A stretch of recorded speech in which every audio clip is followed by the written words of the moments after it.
आज हम अपने दर्शक बंधुओं के बीच एक रोहिन नदी का इतिहास लेकर पेश हो रहे हैं। मेरा पूरा विश्वास है कि दर्शक बंधु इस पर ध्यान देंगे। यह किसानों से भी जुड़ी हुई है।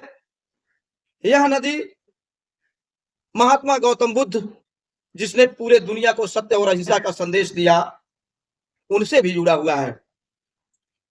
अगर इतिहास के पन्ने को खंगाला जाए तो यह पता चलेगा और आपको यह मालूम हो जाएगा कि कोली और शाक के बीच जब जल बंटवारा का विवाद हुआ था तो 28 वर्ष की आयु में सिद्धार्थ गौतम इस मामले में पहुंचे। तमाम युद्ध की भी संभावनाएं हुई। बाद में मतदान की स्थिति आई और लोगों ने इनको पराजित कर दिया।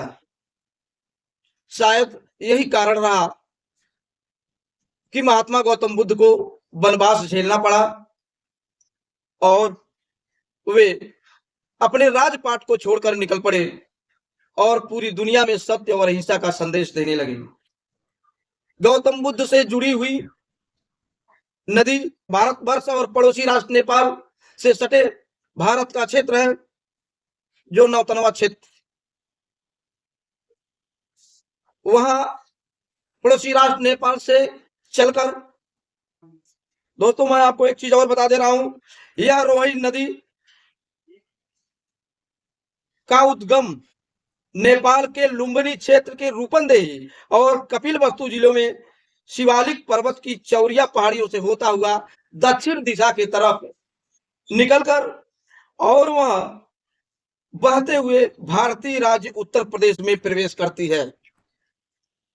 दोस्तों, जहां प्रवेश करती है रोहिन नदी,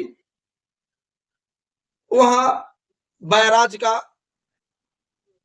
बैराज तो था लेकिन पुराना था, जिससे पानी उसके समस्या के कारण लगभग हजारों की संख्या में किसान की फसल बर्बाद हो जाती थी।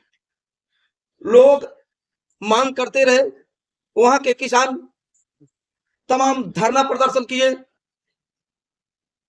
और राज्य नेताओं के पास तक अपना गुहार लगाए। लेकिन जब उत्तर प्रदेश में भारतीय जनता पार्टी की सरकार आई है, योगी जी का भी क्षेत्र यह रहा है, योगी जी के पास जब यह मामला गया, सौभाग्य रहा किसानों की यह मांग पूरा हुई। दोस्तों, मंजूरी मिलने के बाद इस बैराज बन जाने के बाद लगभग 16,000 किसानों को लाभ मिलेगा। डैम से निकलने वाली 46 किलोमीटर लंबी नहर से 8.81 हेक्टेयर कृषि भूमि की सिंचाई संभव होगी, जिससे न केवल सिंचाई की समस्या दूर होगी बल्कि क्षेत्र को बाढ़ से भी मुक्ति मिलेगी। दोस्तों, इस क्षेत्र के किसानों के लिए यह बैराज वरदान साबित होगा।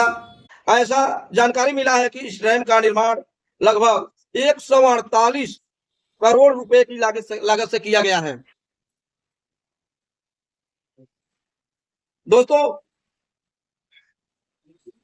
इस रोहिन नदी के जरिए पानी का जब बहाव बढ़ता था तो यहां से लेकर गोरखपुर मंडल तक, योगी जी के शहर तक पहुंचकर तूफान भी मचाता था, जिस पर लोग काफी परेशान रहते थे। अब ये हो गई रोहिन नदी और बैराज के बीच का मामला। एक मामला और बड़ा पुराना इतिहास चला आ रहा है। जब गौतम बुद्ध 28 वर्ष के थे, तब शाक्य और कोलियों के बीच रोहिन नदी के जल बंटवारा को लेकर एक विवाद हो गया और शाक्य सेनापति कोली के विरुद्ध युद्ध के पक्ष में थे, जिसका सिद्धार्थ ने विरोध किया। लेकिन मतदान के दौरान सिद्धार्थ का शांति प्रस्ताव जो था वह पूरी तरह पराजित कर दिया गया और यही कारण रहा कि सिद्धार्थ को वनवास भी झेलना पड़ा। इस रोहिन नदी का वह इतिहास है, वो किसानों के पक्ष में थे, किसान परेशान थे, जिसके लिए उन्होंने लड़ाई भी लड़ा। तो इस तरीके से आने वाले 5 अप्रैल को इसका लोकार्पण होना है। किसानों के बीच खुशी की लहर छाई हुई है और लगभग 148 करोड़ की यह बैराज बनकर तैयार है। इसके लिए तैयारी पूरी हो चुकी है, क्योंकि यह उत्तर प्रदेश का अंतिम जनपद है जो महाराजांजन के नाम से, महाराजगंज के नाम से जाना जाता है। यह उत्तर प्रदेश के मुख्यमंत्री योगी आदित्यनाथ का यह शहर क्षेत्र माना जाता है। ऐसे में यहाँ के किसानों को, यहाँ की जनता को एक बड़ा लाभ मिलने वाला है। तो दोस्तों हमारे वीडियो पर बने रहें। आने वाले 5 तारीख को मुख्यमंत्री द्वारा क्या घोषणाएं की जाती हैं, इस तरीके से फिर पल पल की खबरें हम आपको बताते रहेंगे। दोस्तों अगर हमारा वीडियो अच्छा लगे तो हमारे चैनल को सब्सक्राइब जरूर कर दीजिएगा, क्योंकि रोहिन नदी का यह इतिहास बहुत ही पुराना है और इसी तरीके से अब हम फिर आपको बताते रहेंगे। तो दोस्तों नमस्कार, मैं हूं मार्कंडेय दुबे। हमारा प्रयास आपको कैसा रहा हमारे कमेंट बॉक्स में लिखकर बताइएगा। तब तक के लिए नमस्कार।